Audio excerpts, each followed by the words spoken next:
Rome did not just defeat its enemies.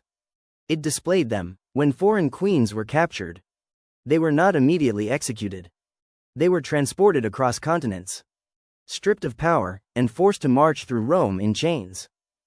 Before the cheering crowds, empire demanded something greater than death: public erasure. Chapter 1. The Glory of Rome and the Price of Defeat. N. Rome did not rise to power through chance or diplomacy.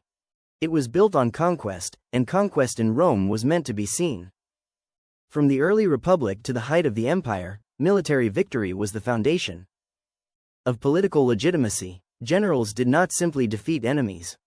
They demonstrated Rome's supremacy through public rituals that turned war into spectacle. Victory validated the gods' favor, justified expansion, and reinforced the idea that Rome was destined to rule. Roman society was structured around this belief. Triumphs, monuments, and public ceremonies transformed battlefield success into collective memory. A defeated enemy was not merely removed as a threat. They were displayed as proof of Rome's dominance. The greater the enemy, the greater the glory. This is why Rome did not erase its foes quietly. It preserves them, visibly broken, as symbols of imperial power.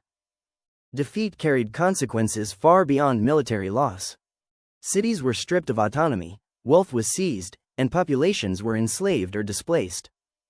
But for rulers, especially queens, defeat means something deeper: the annihilation of identity.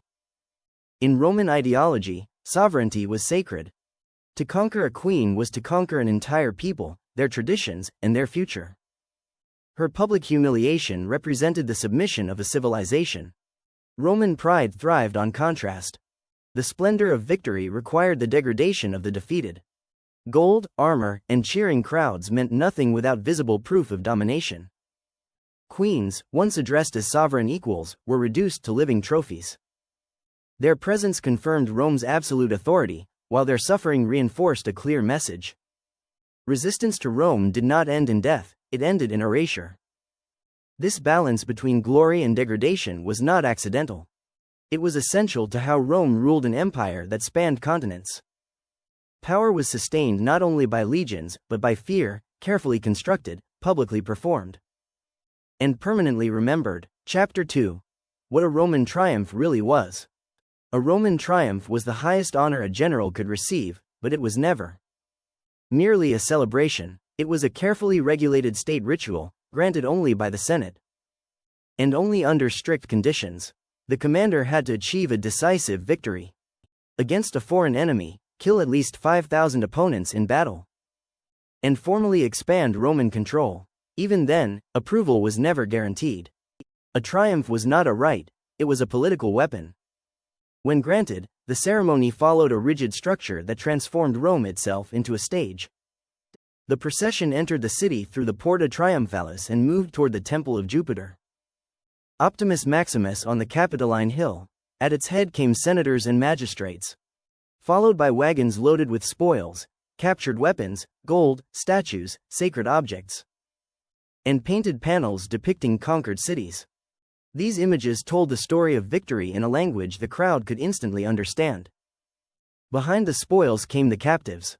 Enemy soldiers, nobles, and royal family members were forced to walk on foot, bound or guarded, before tens of thousands of spectators.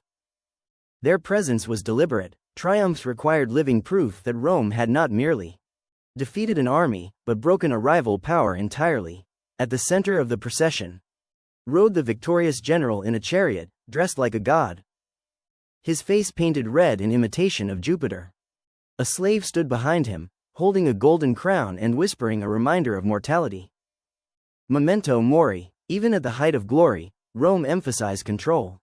The triumph ended with sacrifices to the gods, reinforcing the idea that Roman victory was divinely sanctioned. Yet beneath the pageantry lay a darker truth. Triumphs were acts of domination disguised as celebration. They existed not only to honor Rome's heroes, but to publicly erase the dignity of those who had stood against the empire, especially those who once ruled. Chapter 3. Captured queens. Symbols, not prisoners in Roman warfare, captured queens were never treated as ordinary prisoners. Their value lay not in their military strength, but In what they represented, a queen embodied the sovereignty of her people, the legitimacy of their rule, and the identity of an entire culture. To take her alive was to claim mastery not just over territory, but over history itself. Roman political culture understood symbolism deeply. Executing a queen immediately could end a war, but it could also create a martyr. Keeping her alive served a greater purpose. Displayed in chains, she became a visual declaration that Rome had crushed both the body and authority of a rival state. Her survival was not mercy, it was strategy. Roman writers such as Livy and Plutarch reveal how foreign royalty was viewed through a lens of dominance and suspicion. Female rulers, in particular, challenged Roman ideals of order and masculinity. Queens who commanded armies or ruled independently were often portrayed as unnatural or dangerous. Their capture allowed Rome to reassert what it believed to be the proper hierarchy of power. During triumphs, queens were reduced from sovereign figures to trophies of conquest. Their royal titles were meaningless in Rome. They were identified only as captives, stripped of political identity and autonomy. This public degradation was designed to humiliate not just the individual, but the people she once governed. For the conquered population watching or hearing of these events, the message was unmistakable. Resistance led not to honorable death, but to visible submission. The queen's fall symbolized the permanent collapse of independence. In Rome's imperial system, queens were not imprisoned for justice, they were preserved as warnings, their dignity sacrificed to reinforce the empire's authority. Chapter 4. The March Toward Rome, Chains, Silence, and Fear. Capture marked the beginning of a long and uncertain ordeal. Once taken by Roman forces, queens were placed under military guard and removed from the political world they once controlled. Immediate execution was rare. Instead, they were preserved for transport, because their presence in Rome served a greater purpose than their death on the battlefield. The journey itself could last months. Captives were moved across provinces by land and sea, passing through Roman-controlled territory as living evidence of conquest. Ancient sources describe prisoners traveling in chains or under constant supervision, cut off from allies and stripped of any remaining authority. Royal insignia, distinctive clothing, and symbols of status were removed to eliminate any visual reminder of sovereignty. This process was intentional. Roman military doctrine emphasized psychological domination as much as physical control. Silence was often enforced. Communication with local populations or surviving followers was prevented to reduce the risk of unrest. The queen's isolation reinforced the reality that her power no longer existed. Uncertainty defined this period. Captives were rarely informed of their fate. Some would be executed after the triumph. Others would be imprisoned, exiled, or absorbed into Roman society under strict conditions. The lack of clarity was itself a form of control, maintaining fear and compliance. By the time these queens approached Rome, they had already undergone a profound transformation. They were no longer rulers negotiating with an enemy power.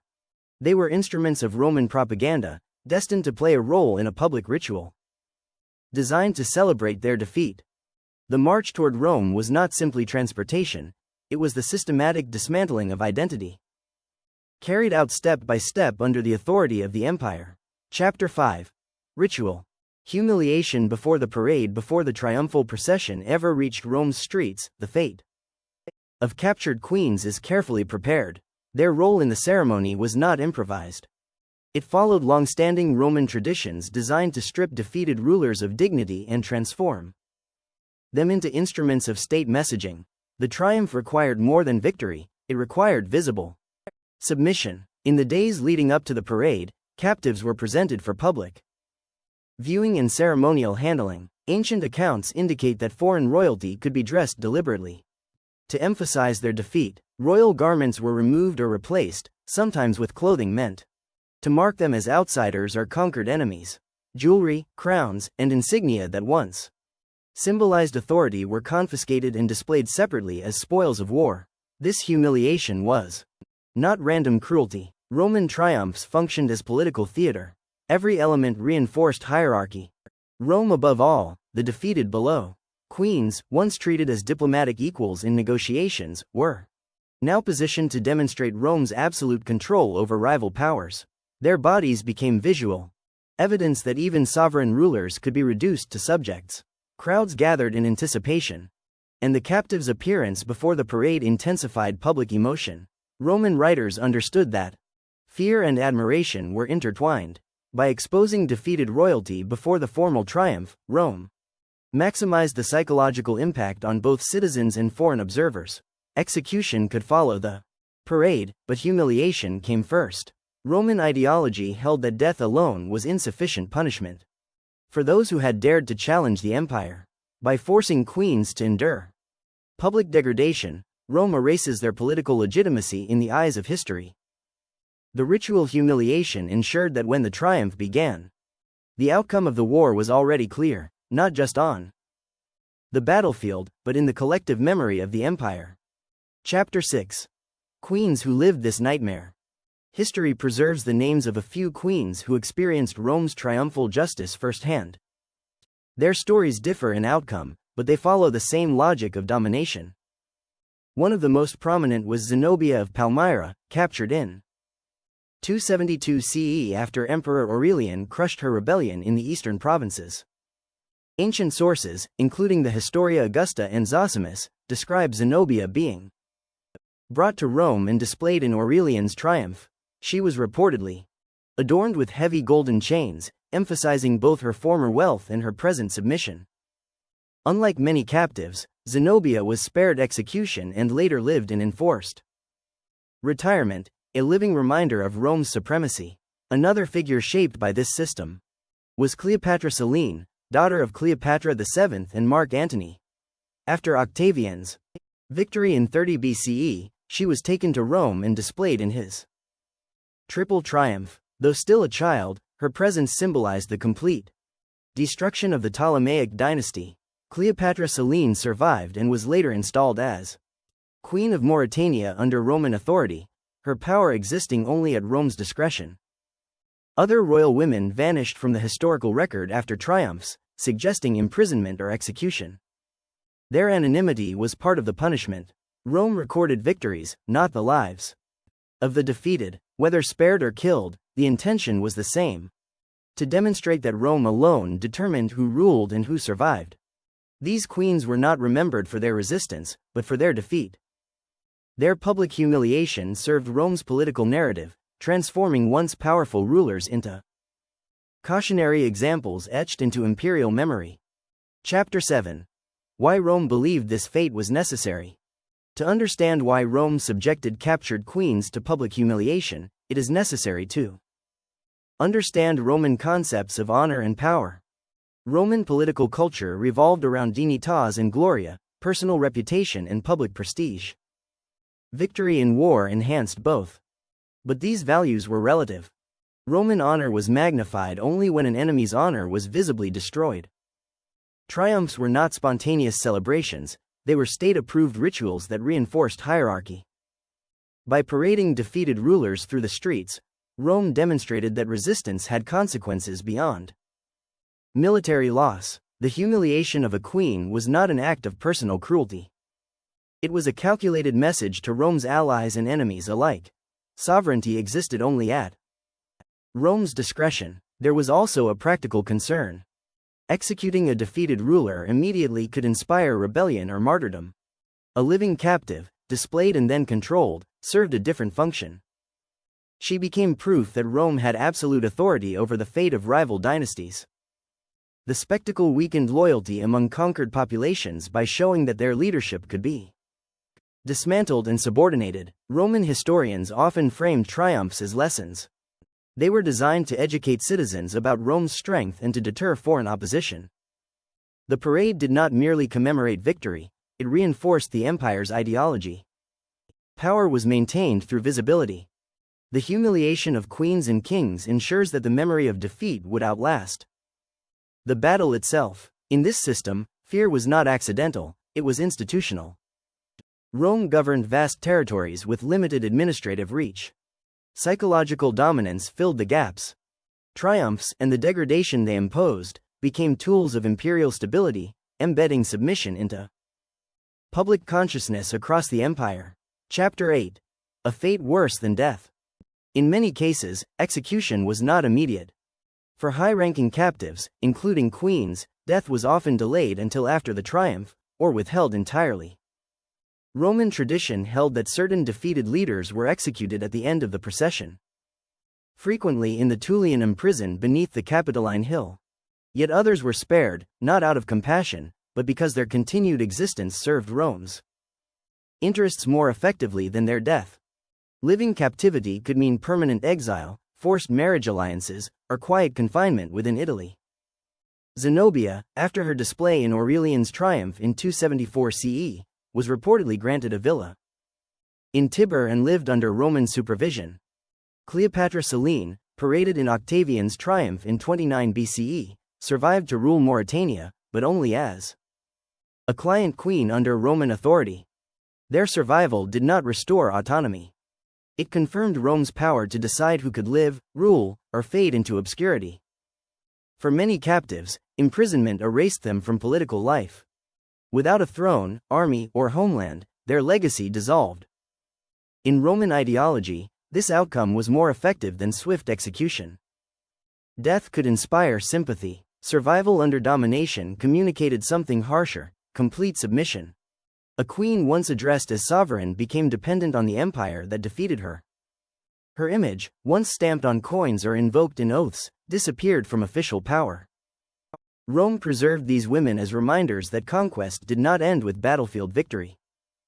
It ended with absorption or annihilation of identity. For those who endured it, survival means living as a symbol of defeat, proof that Rome's authority extended beyond death, shaping not only how rulers fell, but how they were remembered. Chapter 9. The legacy of Rome's cruel spectacle. Rome's triumphs did not disappear with the fall of the empire. The model of turning victory into public theater influenced later imperial systems across Europe and beyond. Medieval and early modern rulers staged ceremonial entries into conquered cities, displayed captured banners, and paraded prisoners to reinforce legitimacy. The symbolism remained consistent: power must be seen to be believed. The Roman triumph established a political language of domination. Monumental architecture such as the Arch of Titus, erected in 81 CE, permanently recorded the spoils of Jerusalem and the humiliation of Judea after the revolt of 70 CE. Relief carvings show sacred objects carried in procession, transforming a military campaign into enduring propaganda carved in stone. The message survived long after the soldiers were gone. Historiography often celebrates Rome's engineering, law, and military discipline, but triumphs reveal another dimension of empire: control through spectacle. Public humiliation functioned as psychological governance. By demonstrating that even foreign royalty could be subdued, Rome strengthened loyalty within its borders and discouraged rebellion in distant provinces. Modern states no longer parade defeated queens through capital cities, yet public displays of power, televised military parades, and symbolic ceremonies continue to communicate authority. The principle is ancient: visibility reinforces dominance. Rome's cruelty was not chaotic violence, it was ritualized and institutionalized. The triumph blended religion, politics, and intimidation into a single event. When marble statues and ruined forums are admired today, they often conceal the human cost embedded in their history. Behind Rome's grandeur stood individuals whose defeat was staged as entertainment, figures reduced from rulers to symbols in service of imperial memory. Chapter 10. Final reflection: who really won? Rome's triumphs projected certainty. The empire appeared invincible, divinely favored, and morally justified in its expansion. Generals were celebrated as near mythic figures, and the public humiliation of defeated rulers reinforced the belief that resistance to Rome was futile. For centuries, this system worked. The spectacle of domination strengthened political authority and unified citizens around shared victories. Yet history also records the limits of such power. The same empire that paraded foreign queens in chains would, over time, face internal instability, economic strain, civil wars, and invasions. By the 5th century CE in the West, Rome itself would be sacked, an unimaginable reversal for a civilization that once defined victory through humiliation of others. The queens who were displayed in triumphs were meant to be remembered only as symbols of defeat, yet their names endure: Zenobia of Palmyra, Cleopatra Selene, and others whose resistance challenged Rome's authority. Their capture demonstrated Roman strength, but their survival in historical memory complicates the narrative of total erasure. Triumphs answered one question with certainty: who controlled the present moment? They did not answer how power would be judged across centuries. Rome mastered the art of visible dominance, but dominance did not guarantee permanence. In the end, the triumph reveals as much about Rome as it does about its captives. It exposes an empire that understood fear as a political tool and spectacle as a form of control. The queens were paraded to prove Rome's supremacy. History, however, preserves both sides of the procession, the conqueror and the conquered, leaving us to decide what victory truly means.